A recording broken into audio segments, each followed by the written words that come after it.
وعلى أهل بيته الطيبين الطاهرين المعصومين أما بعد فقد قال الحكيم في كتابه المجيد وفرقانه الحميد بسم الله الرحمن الرحيم هو الذي بعث في الأميين رسولا منهم يتلو عليهم آياته ويزكيهم ويعلمهم الكتاب والحكمة وإن كانوا من قبل لفي ضلال مبين. صلوات اللهم صل علی محمد وعلی محمد. عزیزان محترم، گزشتہ روز میں نے اپنی مجلس اور اپنے ٹاپک کا تعارف کروایا اور آپ حضرات کی خدمت میں عرض کیا کہ ہم ان مجالس میں انبیاء علیہ السلام کی زندگی میں جو اخلاقی اور روحانی جو آسپیکٹس ہیں ہم ان کے اوپر بات کریں گے، اور انبیاء کی داستانوں میں جو اہم ایشوز ہیں جن کا تعلق ہماری انفرادی اور اجتماعی زندگی سے ہے ان کو ہم ڈسکس کریں گے، اور وہ چیزیں خاص طور پر کہ جن کا ہماری عملی زندگی سے جو ہے وہ تعلق ہے. میں ہمیشہ یہ کوشش کروں گا کہ جو حضرات گزشتہ مجلس میں شرکت نہیں کر پائے، میں کم سے کم بہت مختصراً اس کا جو کنکلوژن ہے وہ میں آپ حضرات کی خدمت میں ضرور رکھ دوں تاکہ ہمیں معلوم ہو کہ ہم نے کون سے اہم نتائج جو ہیں وہ عکس کیے تھے.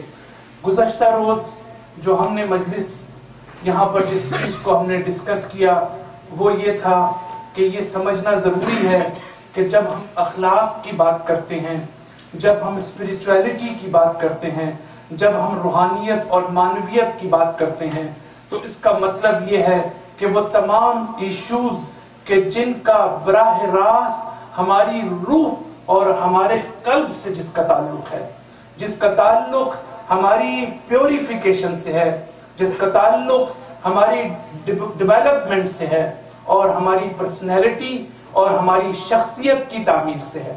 اور روز قیامت اور اس دنیا میں دونوں جگہ پر معیارات مختلف ہیں، اور ان معیارات کو بھی سمجھنے کی ضرورت ہے.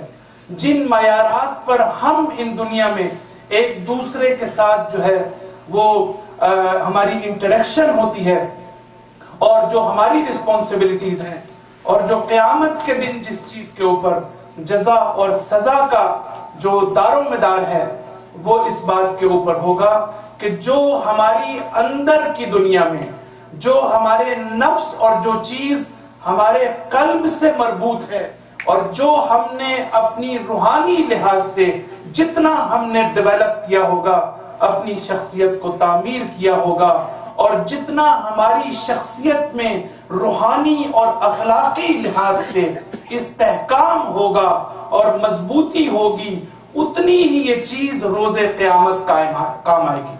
اور عرض کیا کہ قلب سلیم کے ساتھ جو شخص آئے گا وہی اللہ فرماتا ہے کہ وہ میں اس کو جو میری بارگاہ میں قلب سلیم کے ساتھ جو ساؤنڈنس آف ہارٹ، جو قلب کی سلامتی کے ساتھ میرے پاس آئے گا، وہ میں اس کو جو ہے وہ قبول کروں گا. اور باقی اعمال جو ہیں وہ ہو سکتا ہے کہ ہم بہت محنت کرتے ہیں، بہت کوشش کرتے ہیں مذہب کے لیے، دین کے لیے، لیکن ممکن ہے کہ بہت سی باتیں اور اعمال ہمارے ساتھ جانے کے قابل نہ ہو سکیں اور ہمارا ساتھ روز قیامت نہ جا سکے. لہٰذا یہ دیکھنا بہت ضروری ہے کہ ہم جو عمل بھی انجام دے رہے ہیں وہ عمل رہنے والا ہے اس دنیا میں یا وہ ہمارے ساتھ جانے والا ہے. اور کوئی ایسا ممکن ہے کہ آنے والی تقریروں میں اس کی طرف اور اشارہ کر سکوں اگر کوئی مناسبت ہو، تو کوئی عمل ایسا نہیں ہے کہ جس کو آپ جو ہے وہ ابدیت عطا نہ کر سکیں. آپ چاہے کوئی دنیاوی عمل ہو اور چاہے کوئی اخروی عمل ہو، آپ کی نیت جو اس کے پیچھے ہے، آپ کی اپروچ جو اس کے پیچھے ہے، آپ کی قلبی وابستگی جو اس کے پیچھے ہے، وہ اس عمل کی ڈائریکشن کو ڈٹرمن کرنے میں ڈیسائیسو رول ادا کرے. بہت اہم ہے. لہٰذا ایک ہی عمل جو دوسروں کو بہت زیادہ اچھا لگتا ہو دینی لحاظ سے، ہو سکتا ہے اللہ کے نزدیک وہ اسی دنیا میں رہ جانے والا ہو، اور ایک وہ عمل جو دوسرے سمجھ رہے ہو آپ نے دنیا کے لیے کیا ہے، لیکن ہو سکتا ہے کہ وہ آخرت میں آپ کے لیے مدد کا باعث بنے اور آپ کے لیے جو ہے ہیلپ فل ہو. لہٰذا ہم نے جو ہے وہ کل کی مجلس میں اس بات کی طرف اشارہ کیا اور اس نقطے کی طرف کہ ہم چاہے وہ مجالس ہوں، چاہے وہ نماز جمعہ ہو، عید ہو، کوئی بھی ہماری ریلیجیس گیدرنگ ہو، اس میں ہمارا جو ثواب اور جو ریوارڈ ہمارے لیے رکھا گیا ہے وہ ظاہر میں سب محنت کرتے ہیں، کوشش کرتے ہیں اور پیسہ بھی خرچ کرتے ہیں اور آتے بھی ہیں، لیکن ثواب جو ہے وہ ہر ایک کو ایک جیسا نہیں ہے. یہ سوچنے کی چیز ہے کہ میرے سامنے سب ایک طرح سے بیٹھے ہوئے ہیں، لیکن اللہ کے نزدیک جو ہے وہ اس کی نگاہیں ہمارے قلب کے اوپر ہیں، اس کی نگاہیں ہمارے اس مائنڈ سیٹ کے اوپر ہیں کہ جس مائنڈ سیٹ کے ساتھ ہم یہاں پر آئے ہیں.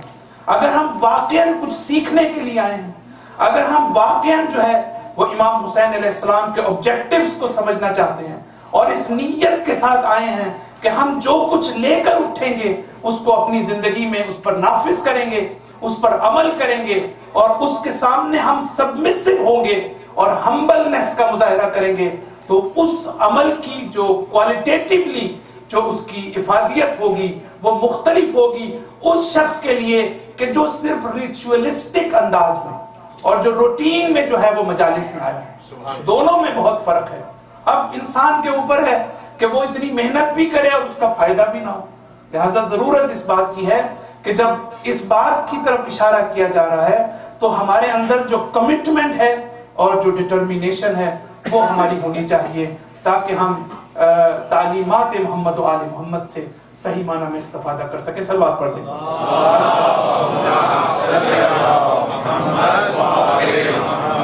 آپ کے 8ویں امام سے میں نے اس روایت کو نقل کیا اور آپ یہ فرماتے ہیں کہ رحمت ہو اس شخص کے اوپر جو ہمارے امر کا احیاء کرتا ہے، جو ہمارے امر کو ریوائیو کرتا ہے.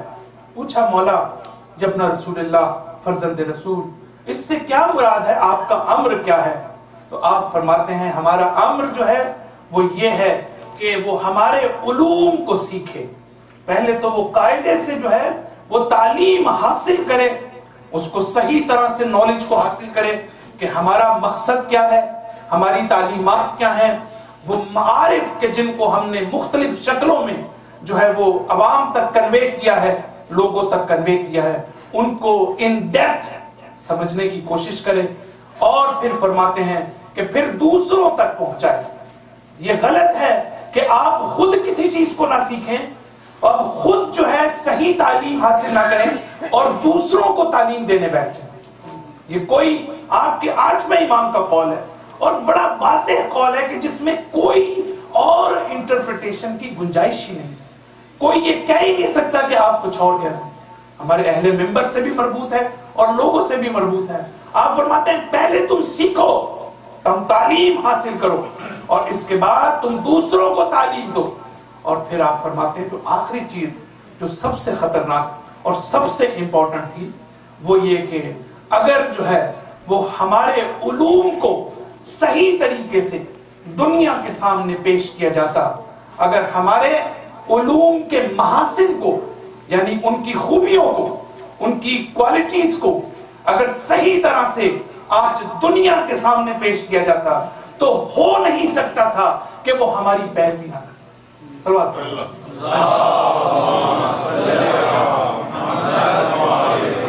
اس کا مطلب یہ ہے کہ کہیں نہ کہیں خرابیاں موجود ہیں جو آج اہل بیت علیہ السلام کے مکتب کی ترویج کی راستے میں جو آبسٹیکلز ہیں، جو پرابلمز ہیں، ان کو جو ہے سمجھنا اور ڈائگنوز کرنا جو ہے وہ بہت ضروری ہے.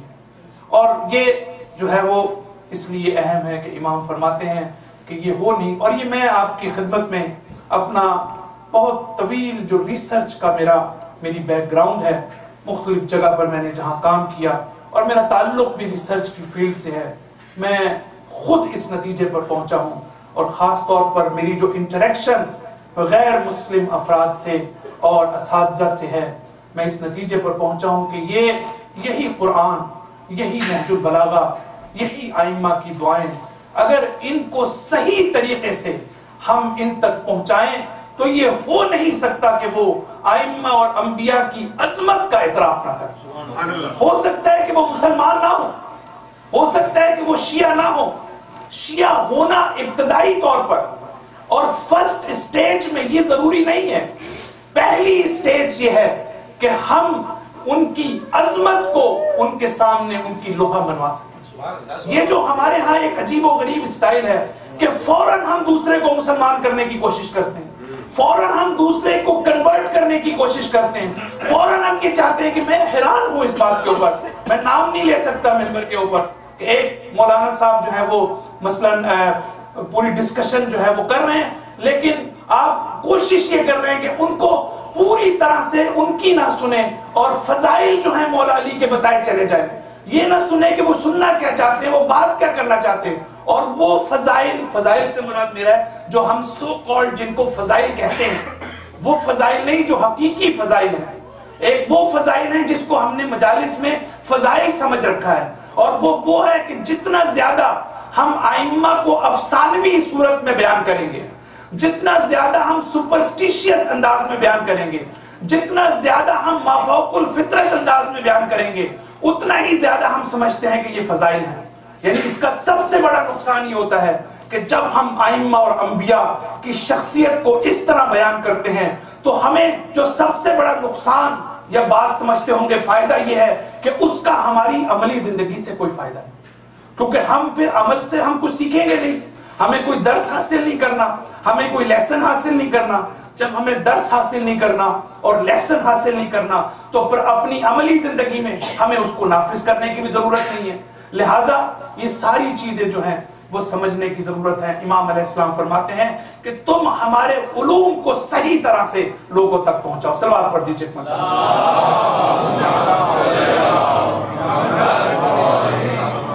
قرآن مجید کی آج جس آیت کو میں اپنی گفتگو کو آگے بڑھاتے ہوئے میں جس کو ساتھ ساتھ میں اپنے سننے والوں کو یہ بھی عرض کرنا چاہتا ہوں کہ ہماری ان مجالس میں ہمیں اس پر بھی غور کرنا چاہیے کہ قرآن کی جو آیتیں ہیں جن کا ہم بڑا سرسری طور پر جائزہ لے کر گزر جاتے ہیں اور ہم اس کا ترجمہ اگر ہمیں توفیق ہو تو ترجمہ پڑھ کے گزر جاتے ہیں، لیکن ان آیات کے اندر جو انتہائی اہم نکات موجود ہیں، جو اخلاقی، روحانی، معنوی لحاظ سے کہ جو دنیا کے لیے ایک میسج بن سکتا ہے، پیغام بن سکتا ہے، اس کو ہم جو ہے وہ ساتھ ساتھ ان مجالس میں چاہوں گا کہ جو چند آیتیں میں پڑھوں گا ان آیتوں کا جب میں تجزیہ کروں گا، ان آیتوں کو جب میں ایویلویٹ کروں گا تو میں چاہوں گا کہ آپ میرے ساتھ رہیں، ان آیتوں کے ترجمے پر غور کریں اور ان کی جو تفصیل میں دے رہا ہوں اس کی روشنی میں یہ سمجھنے کی کوشش کریں کہ قرآن جو ہے وہ کبھی تو بالکل ایک تو اس کی سٹیج یہ ہے کہ آپ ظاہری طور پر ترجمہ کر کے جو آپ کو سمجھ آتی ہے وہ آتی ہے، لیکن اس کے پیچھے جو اہم معانی موجود ہیں اور اہم اخلاقیات کے جو خاص طور پر پہلو موجود ہیں اس سے ہم کبھی کبھی جو ہے وہ اس کی طرف توجہ نہیں کرتے۔ صلوات پڑھ دیجیے ایک مرتبہ۔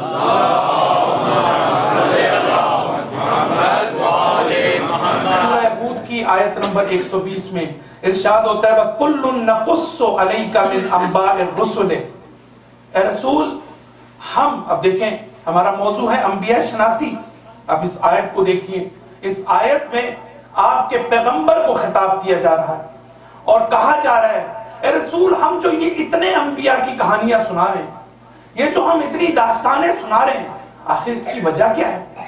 اس کے فلسفے سے قرآن پردہ اٹھاتا ہے اور رسول کو خطاب کرتا ہے کہ اب یہ ہمارے لیے امپورٹنٹ ہونی چاہیے چیز کہ جب ہم انبیاء کی داستانوں کو ہم پڑھنا چاہتے ہیں، مختلف انبیاء، حضرت آدم علیہ السلام، حضرت ہود علیہ السلام، حضرت ابراہیم علیہ السلام، حضرت یوسف علیہ السلام، الحمدللہ ہم نے اپنے نبین پور میں تفسیر کے درس میں بڑی تفصیل کے ساتھ ابھی لاسٹ ٹائم حضرت یوسف کی پوری سورہ کے اوپر جو ہے ہم نے اس کی تفسیر کی، اور اس میں اسی طریقے سے حضرت سلیمان کے بارے میں، حضرت داؤد کے بارے میں، حضرت موسیٰ علیہ السلام، بڑے خوبصورت پوائنٹس ہیں اور نکات ہیں، لیکن اس سے پہلے پریپریشن کے لیے ضروری ہے کہ ہم سمجھے قرآن کہہ کیوں رہا ہے کہ یہ داستانیں میں نقل کیوں کر رہا ہوں؟ تو ارشاد ہوتا ہے کہ ما نثبت بہ فؤادک، پہلا چیز اے رسول ہم یہ کہانیاں، ہم یہ داستانیں اس لیے تمہیں سنا رہے ہیں تاکہ یہ تمہارے قلب کو آرام و سکون عطا کر سکے، یہ تمہارے قلب کی مضبوطی کا باعث بن سکے۔ اے رسول تم یہ مت سمجھنا کہ یہ جتنی تم تبلیغ کر رہے ہو، جتنی تم زحمتیں کر رہے ہو، جتنی تم قربانیاں دے رہے ہو، جتنی تم میرے راستے میں تکلیفیں برداشت کر رہے ہو، اور اس کے مقابلے پر تمہیں اگر لوگوں کی طرف سے رسپانس نہیں ملتا، اگر لوگ تمہاری دعوت کو قبول نہیں کرتے، تو تم اس میں اکیلے نہیں ہو۔ یہ انبیاء کی داستانیں ہم اس لیے نقل کر رہے ہیں کہ رسول تمہاری ثابت قدمی کا باعث بن سکے، تمہیں یہ سکون عطا کر سکے، تمہیں آرام مل سکے، تمہیں اطمینان عطا کر سکے کہ تم کبھی بھی جو ہے مایوس مت ہونا، تم کبھی بھی نا امید نہ ہونا، اس لیے کہ تمہارا فرض جو تھا وہ یہ تھا کہ تم پیغام الہی کو حاصل کرو، اور اس پیغام کو حاصل کرنے کے بعد تم لوگوں تک صحیح طریقے سے اس پیغام کو پہنچا دو۔ اس کے بعد تمہاری ذمہ داری نہیں ہے، تمہاری پریشانی نہیں ہے کہ لوگ تمہاری بات کو سنتے ہیں اور دعوت کو قبول کرتے ہیں یا اس کو ٹھکرا دیتے ہیں۔ صلوات پڑھ دیجیے۔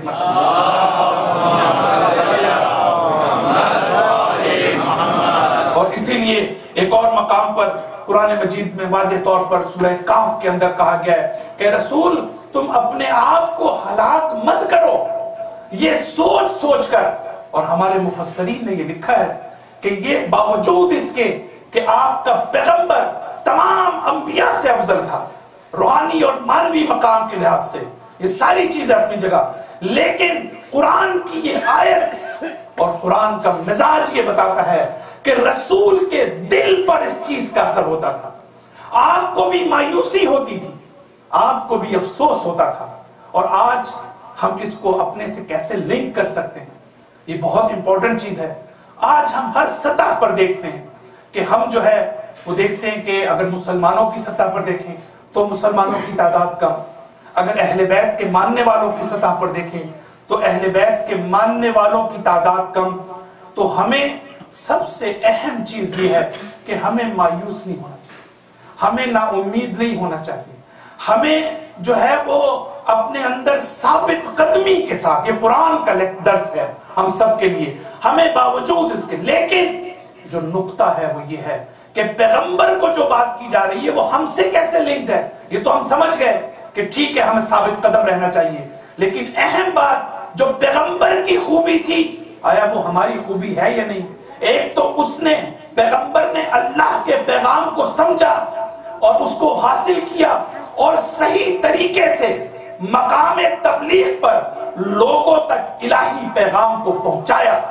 تو اب الہی پیغام کو پہنچانے میں پیغمبر نے کوئی غلطی نہیں کی، الہی پیغام کو حاصل کرنے میں پیغمبر نے کوئی غلطی نہیں کی، لیکن ہمیں یہ سیکھنا ہے کہ ہم اگرچہ پیغمبر اور نبوت کے مقام پر نہیں آ سکتے، لیکن ہمیں کم سے کم اپنے آپ کو اس قابل بنانا ہے کہ ہم اس پیغام کو صحیح طریقے سے کنوے کر سکیں، صحیح طریقے سے پہنچا سکیں، اور صرف مجلسوں کے ذریعے سے نہیں، صرف جو ہے ہم آپ دیکھیں کہ بعض چیزیں جو ہے قرآن، میں بھی تفصیل میں جاؤں تو میں کسی اور طرف نکل جاؤں گا، بعض چیزیں باوجائے اس کے کہ وہ ہماری مدد کا باعث بنے اور ہم جو ہے وہ انہینس ہو اور امپاورڈ ہو اور اسٹرینتھن ہو، وہ ہمارے لیے رکاوٹ بن جاتی ہے۔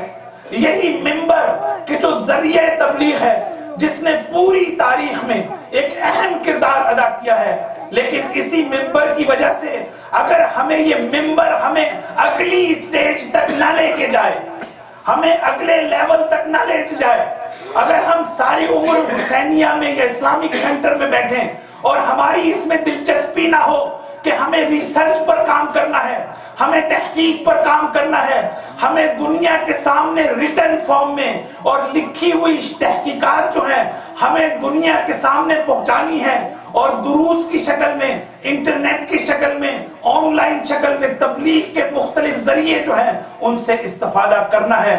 اگر ہم اس طرف نہ جائیں تو اس کا مطلب یہ ہے کہ یہ ہماری کمزوری ہے. صلوات پڑھ دیجئے.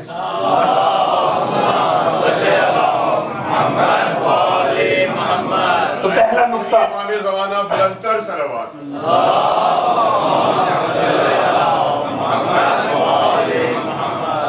نقطہ قرآن یہ کہتا ہے کہ ثابت قدمی اور قلبی سکون اور آرام ہم اپنے پیغمبر کو دینا چاہتے ہیں ان انبیاء کی داستانوں سے.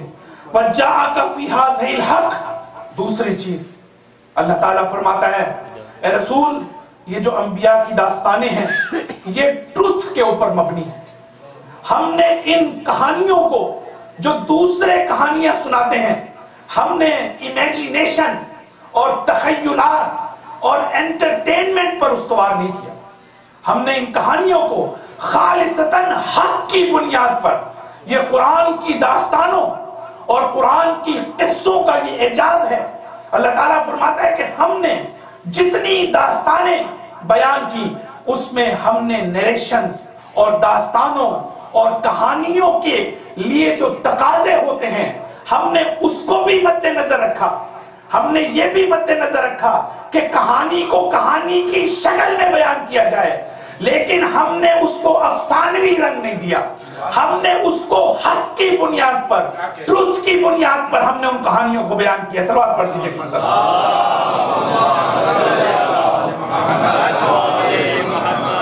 آپ دوسرے ناولز پڑھتے ہیں ظاہر ہے کہ آپ جب ناول لکھیں گے جب کہانی لکھیں گے اور جب ایک آرٹیکل لکھیں گے تو دونوں میں فرق ہوگا. قرآن یہی بات کہنا چاہتا ہے کہ ہماری داستانوں میں بھی فرق ہے ان مسائل میں کہ جو ہم نے دوسرے انداز میں بیان کی ہیں اور وہ مسائل کے جو جب کبھی انشاءاللہ تفصیل کے ساتھ میں عرض کروں گا کہ کس طرح سے بہت ہمارے علماء نے اس پہ کام کیا ہے کہ قرآن کے قصوں کے بارے میں ان کو کمپیئر کیا ہے ان قصوں اور کہانیوں کے ساتھ کہ جو ہمارے ہاں لکھے جاتے ہیں اور لوگ شوق سے پڑھتے ہیں. لیکن یہ رسول کو بتایا جا رہا ہے اے رسول تم یہ مت سمجھنا کہ جیسے دوسری کہانیوں میں تھوڑا سا جھوٹ بھی ہوتا ہے تھوڑا سا ایگزیجریشن بھی ہوتا ہے تھوڑا سا مبالغہ بھی ہوتا ہے اور افسانوی رنگ بھی ہوتا ہے. ہماری اس کہانیوں میں ایک لفظ بھی ایسا نہیں ہے جو افسانوی داستانوں پر مبنی ہو جو تخیلات پر مبنی ہو. یہ دوسرا نقطہ قرآن کی آیت پہ ہم نے اشارہ کیا. اب اسی آیت میں ہم نے کیوں ان کہانیوں کو نقل کیا ہم انبیاء کے قصوں کو کیوں بیان کرتے ہیں. تیسرا اب اللہ تعالیٰ قرآن کی اس آیت میں اپنے رسول سے رخ پھیر کر اب لوگوں کو خطاب کرتا ہے اب عوام کو ایڈریس کرتا ہے. رسول کو تو بتا دیا کہ ہم ان قصوں کو اس لیے نقل کرتے ہیں لیکن اب لوگوں کی کیا ذمہ داری ہے اب عوام کی کیا ذمہ داری ہے ان کے لیے ہم نے یہ کہانیاں کیوں رکھی ہم نے انبیاء کے قصے کیوں سنائے ہیں.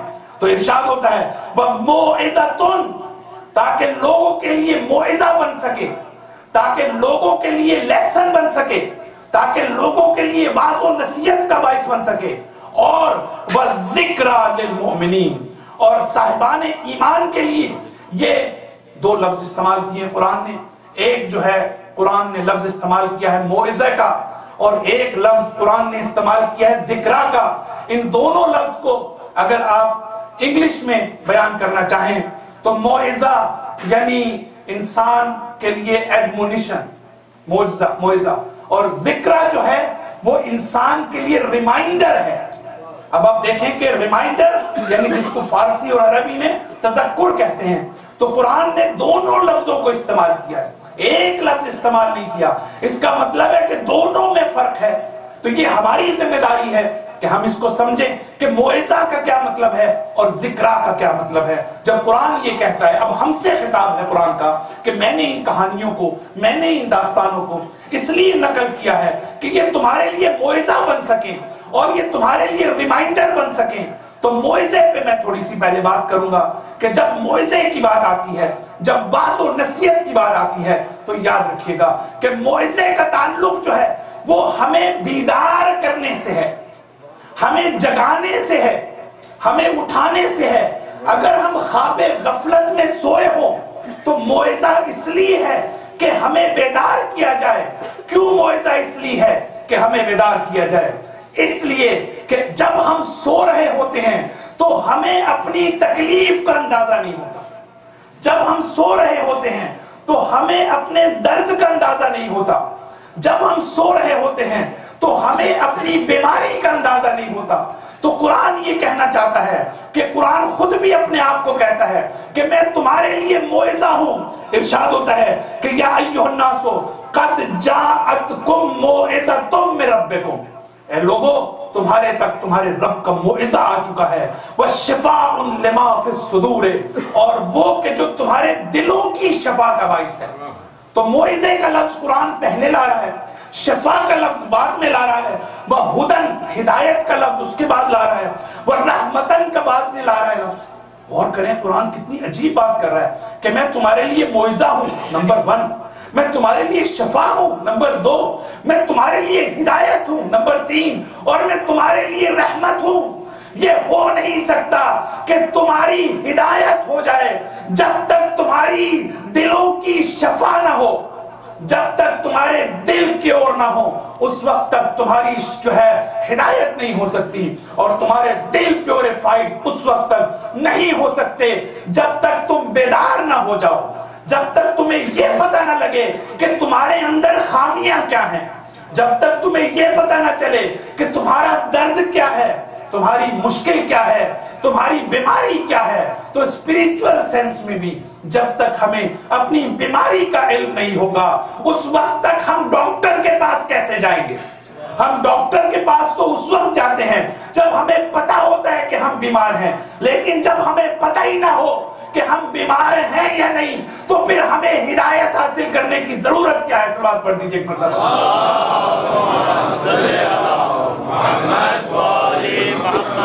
لہذا قرآن یہ کہتا ہے موعظہ واعظ و نصیحت یہ تمہارے لیے درس ہے، تمہیں چاہیے کہ تم عبرت حاصل کرو. یہ عبرت کا لفظ جو ہم استعمال کرتے ہیں یہ بھی موعظے سے مربوط ہے.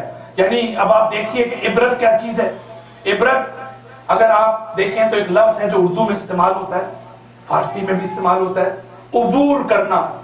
یعنی عبرت کس سے ہے؟ عبرہ، عبور کرنے سے. کیا مطلب؟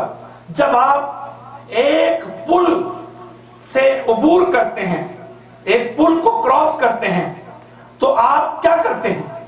آپ ایک جگہ سے دوسری جگہ پر منتقل ہوتے ہیں. تو عبرت کس کو کہتے ہیں؟ عبرت اس کو کہتے ہیں کہ جو چیز تم دیکھ رہے ہو تم اس سے عبرت حاصل کرو. یعنی تم اپنے آپ کو جس اسٹیج پر ہو اس اسٹیج سے اس چیز کی طرف منتقل کرو جو تمہارے اندر پہلے موجود نہیں تھی. یہ ہے عبرت. عبرت کا مطلب یہ ہے کہ آپ نے you are going to add something in your soul and in your heart. You are going to develop something in your heart. تو ہم میں جو چیز کمی ہے ہم اس کو کمی کو پورا کرنے کے لیے عبرت ہوتی ہے. یہی وجہ ہے کہ آپ کے چھٹے امام یہ فرماتے ہیں کہ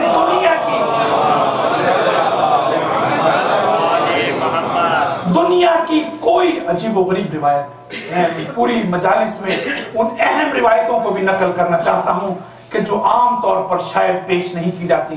آپ کے امام فرماتے ہیں کہ کوئی دنیا کی چیز ایسی نہیں ہے کہ جس سے انسان عبرت حاصل نہ کر سکے، جس سے انسان درس حاصل نہ کر سکے.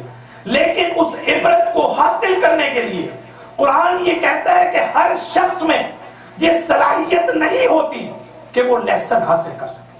ہر شخص میں یہ صلاحیت نہیں ہوتی کہ وہ اس واعظ و نصیحت کو قبول کر سکے. ہر شخص میں یہ صلاحیت نہیں ہوتی کہ وہ درس حاصل کر سکے. وہ لوگ کہ جو صاحبان فکر ہیں، قرآن کی آیت ہے کہ جو لوگ صاحبان فکر ہیں، جو زندگی میں غور فکر کرنا چاہتے ہیں، جو گہرائی میں اترنا جانتے ہیں، صرف وہ ایسے ہیں کہ جو ہر چیز سے اپنے حق میں فائدہ حاصل کر سکتے. ادروائز آپ کی زندگی میں بہت کچھ ہوتا ہے، بہت سے واقعات ہوتے ہیں، لیکن ہم اس سے عبرت حاصل نہیں کرتے، ہم اس سے درس حاصل نہیں کر سکتے. اس کی کیا وجہ ہے؟ کچھ لوگ ہیں اسی واقعے سے اپنی شخصیت کی تعمیر کرتے ہیں، ایک اچھا انسان بناتے ہیں. وہ دوبارہ ان غلطیوں کو ریپیٹ نہیں کرتے کیونکہ وہ عبرت حاصل کر رہے ہیں، کیونکہ وہ درس حاصل کر رہے ہیں. لیکن جو لوگ نہیں کرتے جو لوگ سوچنا نہیں چاہتے، جو غور نہیں کرنا چاہتے. ہماری سب سے بڑی پرابلم یہ ہے کہ ہمارے ذہنوں کو سلا دیا گیا ہے، یعنی ہمارے اندر غور و فکر کی جو صلاحیت ہے اس کو ختم کر دیا گیا ہے. تو یہ جو ایڈکٹیو ہونا اور یہ جو ایڈکٹڈ ہو چکے ہم بہت سی چیزوں کے، کبھی ہم جس طرح ہم چائے کے عادی ہو جاتے ہیں، جیسے ہم سگریٹ کے عادی ہو جاتے ہیں، اسی طرح کبھی کبھی ہم، بہت توجہ کیجئے گا، اسی طرح کبھی کبھی ہم اپنی فکر کے غلام ہو جاتے ہیں، اپنی فکر کے عادی ہو جاتے ہیں. جو آئیڈیالوجی ہم ڈیولپ کر چکے ہیں، جو عمر کے ایک حصے میں دوسرے سے سن چکے ہیں، اس کے خلاف سننا پسند نہیں کرتے، اس کو ری وزٹ کرنا نہیں چاہتے، اس کو ایویلویٹ کرنے کے لیے تیار ہے. صلوات پڑھ دیجئے.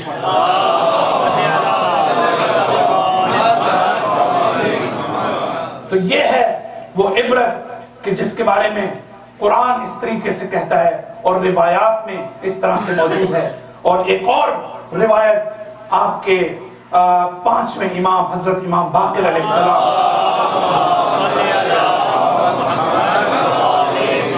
آپ یہ فرماتے ہیں من لم یجعل اللہ لہ من نفسہ واعظا.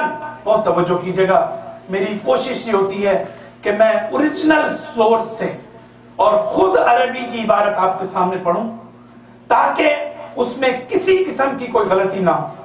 یہ میرا ذاتی عقیدہ ہے، کسی کو اختلاف ہو سکتا ہے. یہ جو اپنے ذہن سے پڑھنے کی عادت ہے، یہ اس کے جو نقصانات ہیں صرف اپنی خطابت کے جوہر دکھانے کے لیے. انسان جو ذہنوں سے پڑھتا ہے اپنے، جس میں ترجمے میں بھی غلطی کرتا ہے، اس کے سامنے الفاظ بھی موجود نہیں ہوتے اور لوگوں تک بھی غلط میسج کنوے ہوتا ہے.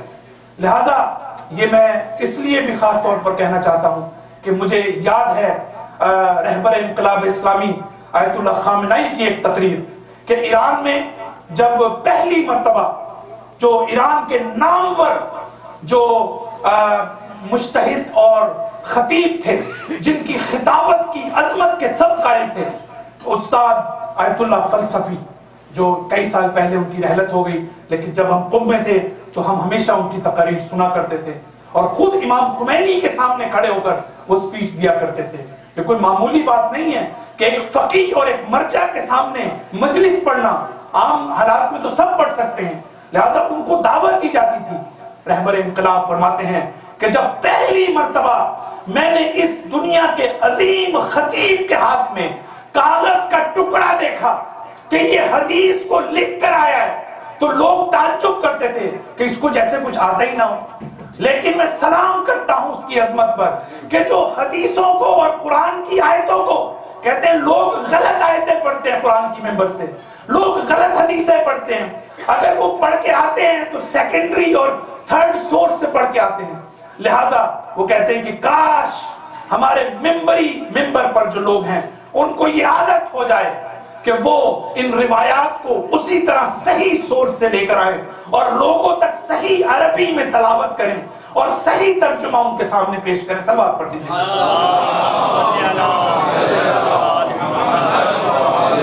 تو آپ کے 5ویں امام یہ فرماتے ہیں کہ من لم یجعل اللہ من نفسہ واعظا، جس شخص کے دل میں اللہ نے واعظ کو نہ رکھا. بڑی عجیب چیز ہے کہ اگر اللہ نے آپ کے اندر باز کرنے والا نہ رکھا، اگر آپ کی خود کانشیسنس بیدار نہ ہو، اگر آپ کا ضمیر اور آپ کا وجدان جو ہے وہ آپ کے اندر بیدار نہ ہو. یہ کہتے ہیں باز کرنے والا، نصیحت کرنے والا.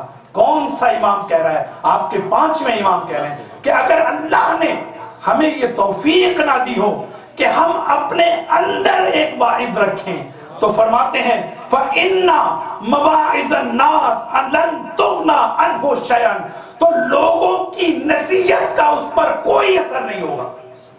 لوگوں کی نصیحت کا کوئی، آپ قیامت تک مجلسیں سنتے رہیں، قیامت تک درس سنتے رہیں، کوئی اثر نہیں ہوگا جب تک آپ کے اندر کا واعظ بیدار نہ ہو، جب تک آپ کے اندر نصیحت کرنے والا موجود نہ ہو، جب تک آپ خود اس کو ایکسپٹ کرنے کے لیے تیار نہ ہو. جب آپ ایکسپٹ نہیں کریں گے اس کو تو کبھی کسی کا فائدہ نہیں ہوگا. سوال پڑھ دیجیے ایک مرتبہ.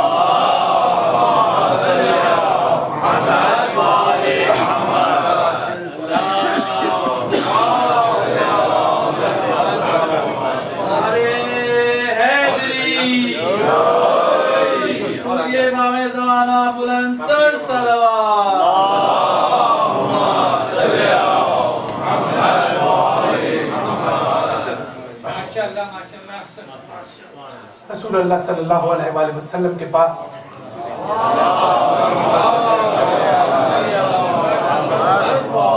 ایک شخص آیا، سننے کے قابل ہے یہ واقعہ یا روایت یا جو بھی آپ کہہ لیں اس کو. آپ کے پاس ایک شخص آیا، ایک سوال کیا، رسول اللہ سے ایک سوال کیا اور جواب کہا کہ مجھے جواب چاہیے. آپ کے پیغمبر نے اس شخص کو کہا، بجائے اس کے کہ جواب دیتے، اس کے ہارٹ پر 3 انگلیاں رکھی اور ایسے کیا اور کہا کہ اگر تم یہی سوال اپنے دل سے پوچھو تو وہ کبھی جھوٹ نہیں بولے گا تم سے، لیکن ایک شرط ہے، شرط یہ ہے کہ you should be a seeker of truth. تم جو ہو سچائی اور حق تک پہنچنے کی دل میں تڑپ رکھتے ہو. اگر تمہارے اندر یہ معیار ہے، آج پوری دنیا میں پورے ایکسپیرینس کی بات کر رہا ہوں، صرف یہ نہیں کہ میری عقیدہ ایسے میں اپنے ایکسپیرینس کے ساتھ بھی یہ کہہ رہا ہوں کہ پوری دنیا میں ہر سطح پر، ہر کمیونٹی میں، مسلمان، غیر مسلمان، عیسائی، یہودی، ہر سطح پر جو پرابلم آ رہی ہے وہ پرابلم یہی ہے کہ ہم سچائی کو جاننا نہیں چاہتے، ہم سچائی کو سمجھنا نہیں چاہتے. ہم کبھی یہ سوچتے نہیں ہیں کہ ہمیں حق تک پہنچنا مقصد ہے. اگر حق بات ہمیں پتہ چل جائے تو چاہے ہمیں کچھ بھی اس کے لیے کرنا پڑے، ہم اس کے سامنے تسلیم خم ہو کر رہیں گے. یہی آپ کے پیغمبر فرماتے ہیں. اگر انسان کو حق کی تلاش ہو، اردو میں ایگزیکٹلی یوز کرتے ہیں، تو پھر آپ فرماتے ہیں کہ تمہارا قلب کافی ہے، کبھی تمہارا دل تم سے جھوٹ نہیں بولے گا. اپنے دل سے اس چیز کا سوال کر دیجیے.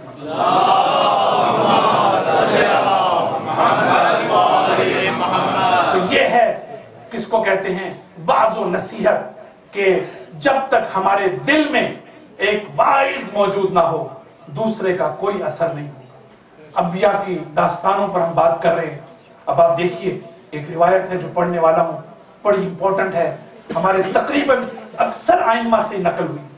فرماتے اِنَّا لِلَّهِ حُجَّتَيْنِ، کہ اللہ کے لیے 2 حجتیں ہیں اللہ کے نزدیک ہمارے سلسلے میں.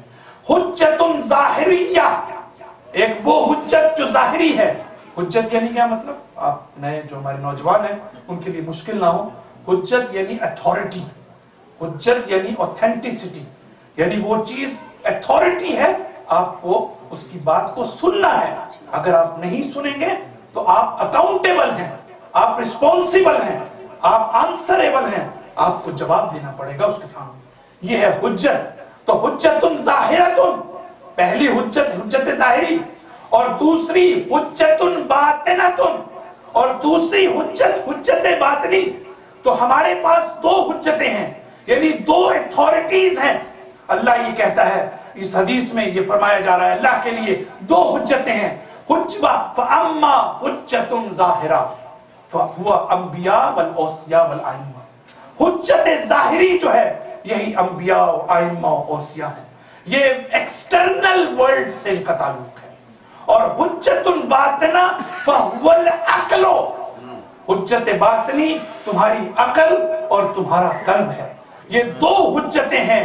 اگر تمہارا، یہ روایت ختم ہو گئی لیکن میں اس کی تفسیر میں عرض کرنا چاہتا ہوں کہ اگر انسان کے قلب کی حجت جو اس کا تعلق انٹرنل ورلڈ سے، اگر وہ نہ چاہے کسی کی بات سننا، تو دنیا کی کوئی طاقت، چاہے وہ خدا ہو، چاہے وہ نبی ہو، چاہے وہ امام ہو، کوئی آپ کو قائل نہیں کر سکتا اور کوئی نہیں سمجھا سکتا جب تک آپ خود نہ سمجھنا چاہتے.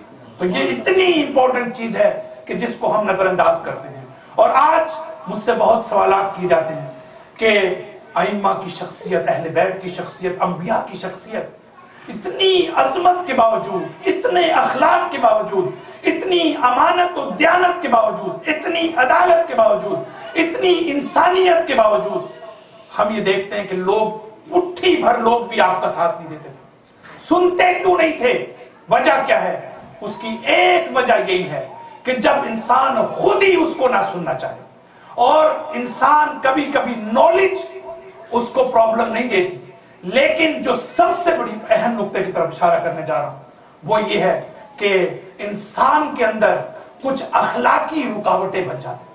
جو غرور ہے، جو تکبر ہے، وہ انسان کو علم کے سامنے سبمسو ہونے نہیں دیتا، اس کے سامنے جھکنے نہیں دیتا، جس کو آپ ایمان کہتے ہیں۔ ایمان کا مطلب جھکنا اس چیز کی طرف کہ جو علم کی شکل میں آپ کے سامنے آ رہی ہے۔ میں اور وضاحت کروں تاکہ کلیئر کر سکوں اپنے نوجوانوں کے لیے۔ آپ میرے سامنے بیٹھے ہیں، میرے پاس کوئی راستہ نہیں ہے مگر یہ کہ میں ایکسپٹ کروں کہ آپ میرے سامنے بیٹھے ہیں۔ یہ علم کا خاصہ ہے۔ علم کے سامنے انسان مجبور ہے کہ اس کو ایکسپٹ کرے، لیکن آیا میں آپ کے سامنے سبمسو ہوتا ہوں یا نہیں؟ آیا میں آپ کو دل سے ایکسپٹ کرتا ہوں یا نہیں؟ اس میں میں مجبور نہیں ہوں، یہ میرے ہاتھ میں ہے۔ اگر میں نے پہلے سے آپ کے بارے میں کوئی مائنڈ سیٹ بنا لیا، یا کسی غرور کی وجہ سے، یا کسی تکبر کی وجہ سے، یا کسی حسد کی وجہ سے، یا کسی اور اخلاقی گراوٹ کی وجہ سے، تو میں کبھی بھی آپ کو ایکسپٹ نہیں کروں گا دل سے۔ اور جب ایکسپٹ نہیں کروں گا تو الٹیمیٹلی میں آپ کی بات کو بھی تسلیم نہیں کروں گا۔ صلوات پڑھیں۔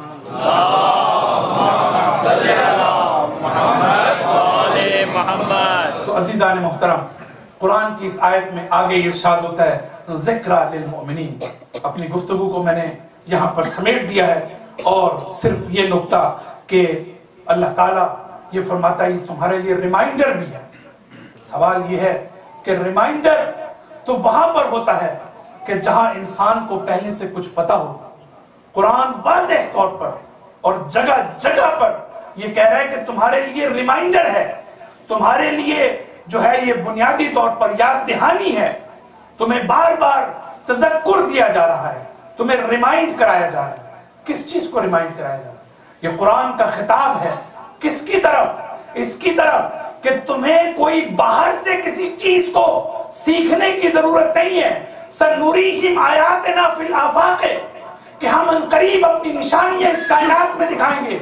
وَفِي أَنفُسِكُمْ، اور تمہارے نفسوں میں اپنی نشانیوں کو حَتَّى يَتَبَيَّنَ لَهُمْ أَنَّهُ الْحَقُّ، یہاں تک کہ ان پر ثابت ہو جائے کہ وہی اللہ حق ہے۔ تو تمہاری فطرت میں ہم نے یہ رکھا ہے۔ تم اگر قیامت کو تم سمجھنا چاہتے ہو تو تم اپنے اندر غور کرو۔ من عرف نفسہ فقط عرف ربہ، جس نے اپنے نفس پر غور کر لیا اس نے اپنے رب کو پہچان لیا۔ اگر تم خدا کو سمجھنا چاہتے ہو تو باہر کی دنیا کی نشانیاں اگر تمہیں اللہ کی طرف نہیں لے کے جاتی تو تم اپنے نفس پر غور کرو۔ میں نے تمہیں فطرت عطا کی ہے، میں نے تمہیں طبیعت عطا کی ہے، تم اپنی فطرت سے پوچھو، تمہاری فطرت یہ بتائے گی کہ کائنات میں ایک خالق مطلق موجود ہے۔ تمہاری فطرت یہ بتائے گی کہ انسان اس دنیا میں فنا ہونے کے لیے نہیں آیا بلکہ باقی رہنے کے لیے آیا ہے۔ صلوات پڑھ دیجئے۔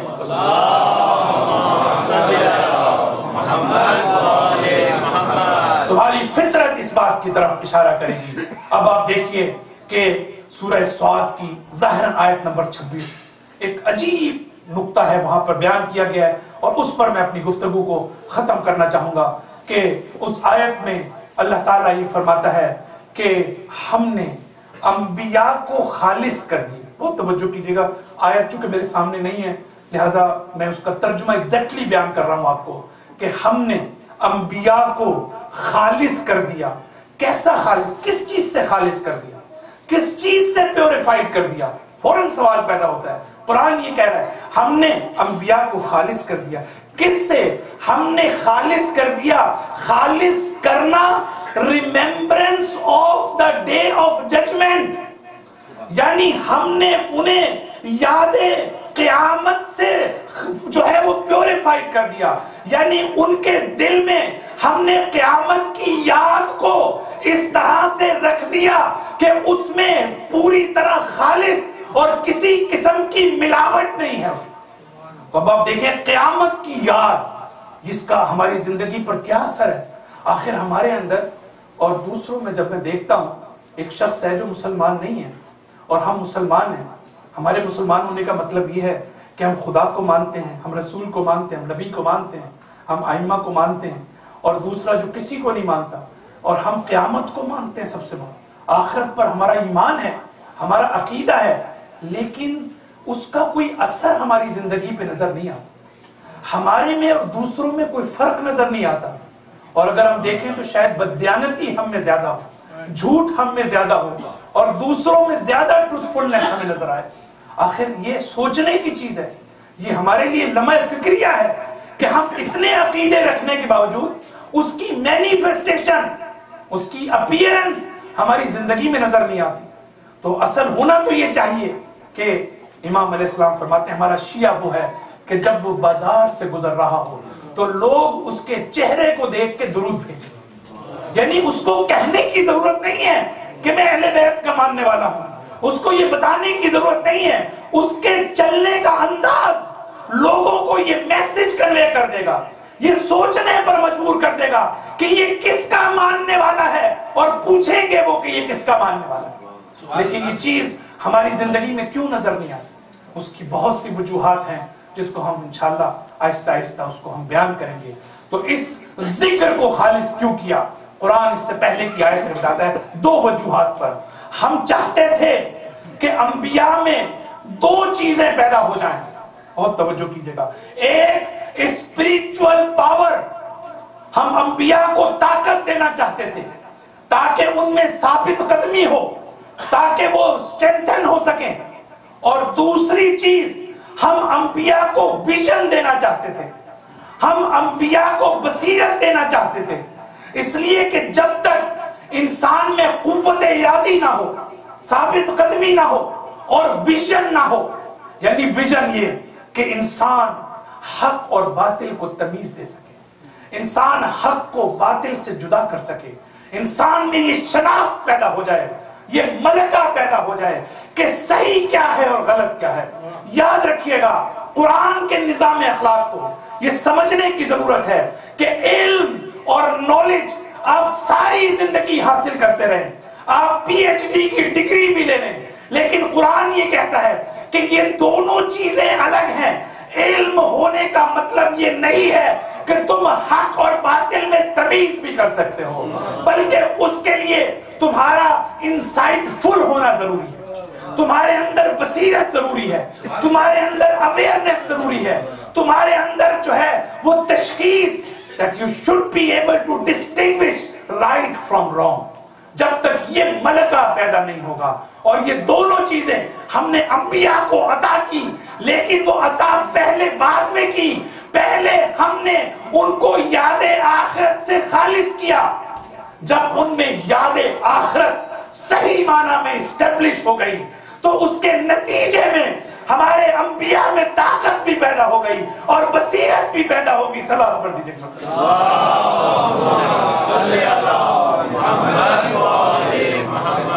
بس عزیزان محترم، یہی کربلا کا اور کربلا والوں کا پیغام ہے کہ ہم اپنے اندر روحانی اور معنوی لحاظ سے مضبوطی پیدا کریں، اور اپنے اندر ہم بصیرت پیدا کریں، آگاہی پیدا کریں۔ ہمارے معاشرے، ہمارے کمیونٹی کا یہ بہت بڑا ایشو ہے کہ ہم ساری زندگی، میرے تجربات کاش میں آپ کو شیئر کر سکتا، مجھے حیرت ہوتی ہے کہ ہمیں اتنی زیادہ نالج کی ضرورت نہیں ہے، ہم اوور لوڈڈ ہو گئے، ہمیں اس کو ڈائجسٹ کرنے کی ضرورت ہے، ہمیں اس کو امپلیمنٹ کرنے کی ضرورت ہے۔ ہماری پرابلم علم نہیں ہے، کوئی یہ کہے کہ کوئی مولوی صاحب آ کر کوئی نئی چیز بتا دے، ہماری جو پرابلم ہے موٹیویشن کی، ہماری پرابلم یہ ہے کہ جو چیزیں ہم سیکھ چکے ہیں ہم ان کو صحیح، ان کی مینیفیسٹیشن ہونی چاہیے۔ یہی امام حسین علیہ السلام کا مقصد ہے۔ آپ نے قدم قدم پر جو قربانی دی اور اس الہی تحریک کو لے کر آگے بڑھے۔ جب آپ مکے سے اپنے نکلتے ہیں اور کوفے کی طرف، تو ہم تاریخ میں چاہتا ہوں کہ نوجوانوں کے لیے کچھ مصائب کے ساتھ ساتھ تاریخ بھی ہو جائے اور مصائب بھی ہو جائے۔ جب آپ مکے میں پہنچتے ہیں تو 18,000 کہیں 12,000 خطوط ہیں جو امام حسین کو کوفے والوں نے دیے، پہنچے آپ کے ہاتھ میں۔ ان خطوط کی عبارت مختلف ہو سکتی ہے، لیکن اس چیز پر سارے مشترک تھے اور کامن تھی کہ یبنا رسول اللہ آپ ہماری مدد کو آئیے، حالات فراہم ہیں، یبنا رسول اللہ اگر آپ ہماری مدد کو نہ آئے تو ہم قیامت کے دن جد بزرگوار سے یہ شکایت کریں گے کہ ہم نے آپ کے جو ہے وہ نواسے کو مدد کے لیے بلایا لیکن اس نے ہماری مدد نہ کی۔ امام حسین علیہ السلام مکے سے چلتے ہیں کوفے کی طرف، راستے میں مسلم بن عقیل کی شہادت کا واقعہ پیش آیا۔ 3 بڑے واقعات، کربلا، آج مجھے صرف کربلا کی آمد اس کے اوپر مجھے 2 جملے پڑھنے ہیں، لیکن اس سے پہلے ہمارے نوجوانوں کو یہ پتہ ہونا چاہیے کہ مکے سے کوفے اور کربلا تک کے سفر میں 3 واقعات تھے جو بہت اہمیت کے حامل ہیں۔ پہلا واقعہ زہیر بن قین کا، ادھر حسین مکے سے چلے، ادھر زہیر بھی چلے، لیکن زہیر نے ہر مقام پر حسین سے بچنے کی کوشش کی، کہیں ایسا نہ ہو کہ حسین سے نظریں چار ہو جائیں۔ لیکن ایک مقام ایسا آیا کہ زہیر نے جہاں پڑاؤ ڈالا، حسین کے خیمے بھی وہاں نصب تھے، حسین کو پتا چلا کہ زہیر موجود ہیں۔ میں آپ سے پوچھنا چاہتا ہوں، عجیب چیز ہے، تاریخ میں ہمیں نظر آتی ہے کہ کسی مقام پر حسین خود انیشیٹو لیتے ہیں، خود پہل کرتے ہیں اور دوسروں کی طرف جا کر التجا کرتے ہیں کہ تم میری مدد کو آؤ۔ حسین کو ضرورت نہیں تھی کسی کی مدد کی، لیکن حسین جانتے تھے کہ جس شخص میں تھوڑی سی صلاحیت موجود ہے، جس شخص میں تھوڑا سا خلوص موجود ہے، میں چاہتا ہوں کہ اس کی مزید تربیت ہو جائے، وہ اس عظیم ثواب سے جو ہے وہ محروم نہ رہ جائے۔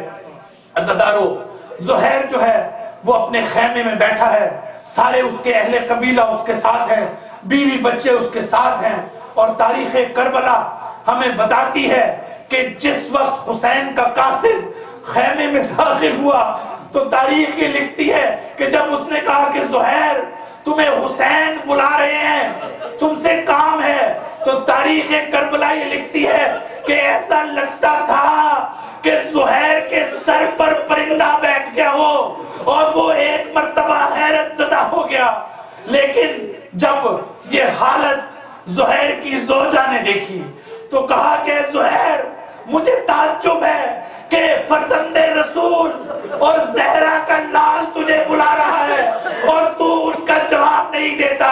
یہ وہ موقع ہے کہ جہاں ہم یہ دیکھتے ہیں کہ خواتین کا کربلا کے میدان میں جو کردار ہے اور جو فیصلہ کن کردار اس کی زوجہ کا زہیر کو تبدیل کرنے میں اور زہیر کو قائل کرنے میں کہ وہ حسین کے پاس چلا جائے۔ عزادارو، تاریخ میں یہ لکھا ہے، عجیب و غریب جملات ہیں، وہ یہ کہ جس وقت زہیر حسین کے خیمے کی طرف جاتا ہے تو اس کے چہرے کی حالت، ارباب مقاتل یہ لکھتے ہیں کہ اس کا چہرہ مرجھایا ہوا تھا، اس کا چہرہ جھکا ہوا تھا، لیکن جب حسین سے ملاقات ہوئی تو کسی تاریخ نے یہ نہیں بتایا کہ حسین نے زہیر سے کیا کہا، لیکن جب وہ خیمے سے نکلا اس کے لبوں پر مسکراہٹ تھی، اس کے چہرے پر عجیب قسم کی نورانیت تھی۔ واپس آیا اور آ کر نصیحت کی، وصیت کی، اپنی بیوی بچوں کو خاندان کے حوالے کیا۔ اب جو زہیر چلنے لگا تو اس کی زوجہ نے زہیر کا دامن تھام لیا اور کہا کہ زہیر تو حسین کی مدد کے لیے جا رہا ہے، تو شہادت کے عظیم مقام کو حاصل کر لے گا، لیکن زہیر آج میں تیرا دامن تھامتی ہوں اس التجا کے ساتھ، کل کو جب کو حسین تیری شفاعت کریں گے تو فاطمہ زہرا کے سامنے میری شفاعت ضرور کر دینا۔ یہ دوسرا واقعہ مسلم بن عقیل کی شہادت کا، 2 لوگ آئے، امام حسین کے پاس آئے. اب حسین کی کیفیت دیکھیے، نفسانی اور نفسیاتی اور روحانی. وہ مسلم بن عقیل کہ جس کو حسین کتنا چاہتے تھے، ان کو کتنے اہتمام کے ساتھ کوفے میں بھیجا. 2 لوگ آئے اور کہا کہ مولا ہم آپ کو ایک خبر دینا چاہتے ہیں، آپ یہ بتائیے کہ ہم آپ کو اکیلے میں خبر دیں یا ان اصحاب کے سامنے خبر دیں. حسین کا جواب سنیے. حسین فرماتے ہیں میں اپنے اصحاب سے کوئی چیز چھپاتا نہیں ہوں، تم نے جو خبر دینی ہے وہ دے دو. کہا کہ مولا ہم نے 2 آدمیوں کو کوفہ سے آتے ہوئے دیکھا، ہم نے اس سے ملاقات کی، وہ بنی اسد سے ان کا تعلق تھا، ہمارے قبیلے سے ان کا تعلق تھا. مولا وہ جھوٹ نہیں بولتے ہیں، ہمیں ان کی صداقت پر سچ ہے، یقین ہے. مولا انہوں نے کہا کہ ہم نے کوفے میں دیکھا کہ مسلم بن عقیل اور ہانی بن عروہ کو شہید کر دیا گیا اور ان کے پاؤں کو رسیوں سے باندھ کر کوفے کی گلیوں میں گھسیٹا جا رہا ہے. عزیزارو آج 1400 سال کے بعد شاید ہمارے لیے یہ سننا آسان ہو، لیکن سوچئے جب حسین کو یہ خبر ملی ہوگی، حسین کی آنکھوں میں آنسو آ گئے اور لبوں پر انا للہ و انا الیہ راجعون. یتیم بچی کے سر پر ہاتھ رکھا، مسلم کی بیٹی تھی، کوئی معمولی بیٹی نہیں تھی. کہا کہ چچا جان آج آپ اس طرح سے میرے سر پر ہاتھ رکھ رہے ہیں جیسے کسی یتیم کے سر پر ہاتھ رکھا جاتا ہے. یہ دوسرا واقعہ تھا جو کربلا پہنچنے سے پہلے. اور تیسرا واقعہ جو اہمیت کا حامل ہے وہ عبداللہ بن حر جوفی نامی شخص، جس وقت امام حسین کربلا سے چلے، جب مکے سے چلے اور وہ کوفے سے چلا، اور جب ایک دوسرے کا آمنا سامنا ہوا، امام حسین نے قاصد بھیجا.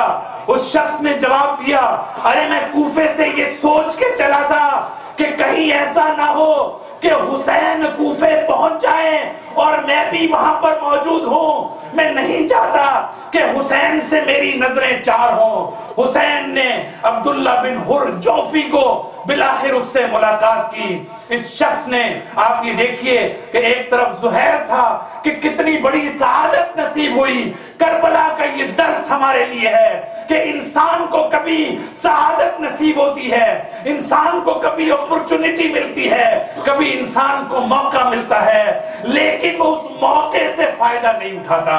تو عبداللہ بن جوفی نے کہا کہ اے فرزند رسول، میں 2 چیزیں ہیں میرے پاس. ایک میرا گھوڑا، خدا کی قسم میں نے کسی چیز کو حاصل کرنے کے لیے اس گھوڑے پر سوار نہیں ہوا مگر یہ کہ میں نے اس چیز کو حاصل کر لیا، اور کبھی کسی نے میرا پیچھا نہیں کیا مگر یہ کہ اس گھوڑے نے مجھے اس کے شر سے نجات دی.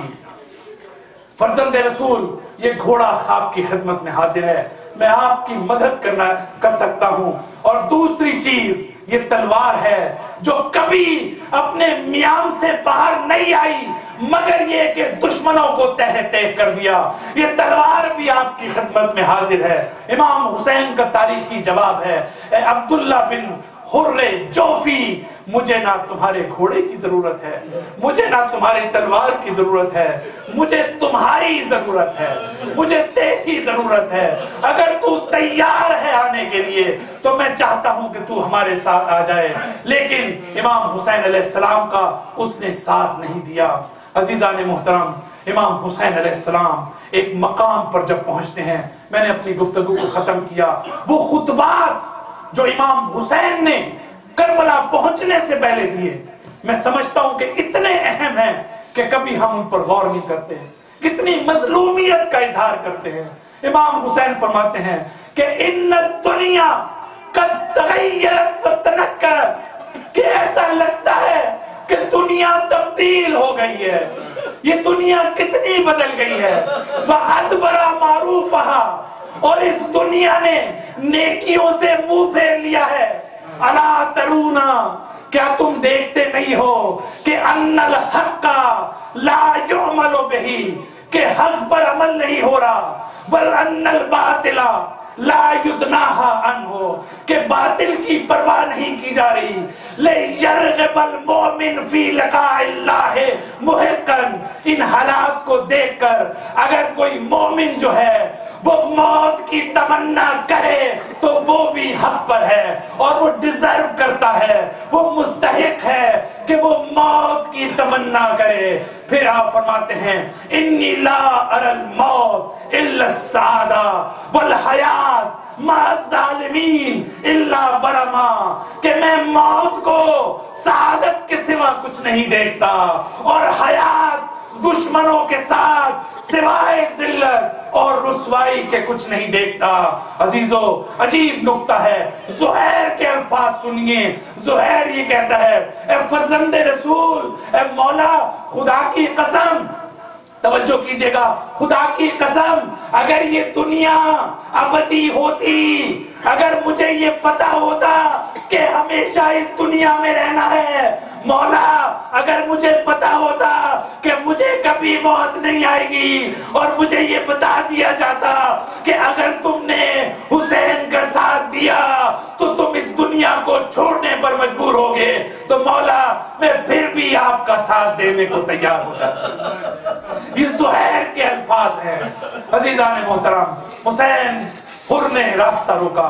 حر کے اوپر تفصیل سے میں مسائل پڑھوں گا, لیکن کربلا میں جب پہنچتے ہیں امام حسین علیہ السلام نے کہا کہ یہ کون سی سرزمین ہے.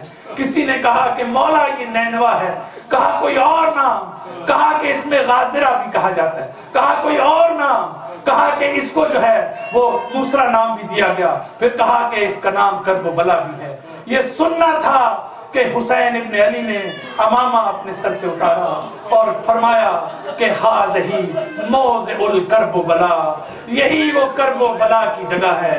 ہاذہی محط رحالنا, یہی وہ جگہ ہے کہ جہاں ہمیں پڑاؤ ڈالنا ہے. وہاذہی مقتل رجالنا, یہی وہ جگہ ہے کہ جہاں ہمارے مردوں کو قتل کیا جائے گا. وسفک دمائنا, یہی وہ جگہ ہے کہ جہاں ہمارا خون بہایا جائے گا, ہمارے بچوں کو دفن کیا جائے گا. الا لعنۃ اللہ علی قوم الظالمین سیعلم الذین ظلموا ای منقلب ینقلبون. ماتم حسین.